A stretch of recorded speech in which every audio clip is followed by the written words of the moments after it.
ఏం చేస్తానవే? అక్క వర్షం పడేలా ఉంది కదా, అతను మరి తను వస్తా అన్నాడు ఇంటికి, వర్షంలో తడుస్తాడేమో అని కాల్ చేసి మాట్లాడుతున్నాను అక్క.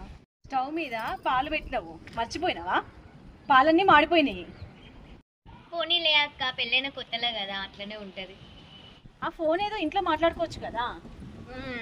అయ్యో సారీ అక్క, నేను ఈయన కాల్ చేసరికి మర్చిపోయి పైకి వచ్చాను ఫోన్ మాట్లాడుకుంటా. ఓకేలే, కిందికి వెళ్దాం పదా. ఓకే అక్క. అయ్యో అక్క కాల్ వస్తుంది, ఒక నిమిషం అక్క.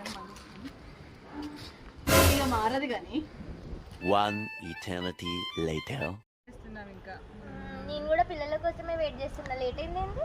ఎందుకో మరి వర్షం పడుతుందని కొంచెం వెయిట్ చేసుకుంటున్నాను. ఏం చేస్తున్నారా ఇక్కడ? పిల్లల కోసం వెయిట్ చేస్తానం అక్క. నిన్న షాపింగ్కి వెళ్ళొచ్చావు కదా? వెళ్ళిందని. ఆషాఢం ఆఫర్స్ అంత బాగాలేవు కానీ శ్రావణం ఆఫర్స్. మీ ఆయన కాల్ చేస్తున్నాడే. నేను ఎప్పుడైనా మాట్లాడచ్చు, మనం మాట్లాడుకుందాం. షాపింగ్ కి వెళ్దాం అక్క. ఆషాఢం బాగాలేదు కానీ శ్రావణం బాగుంటాయి కావచ్చు.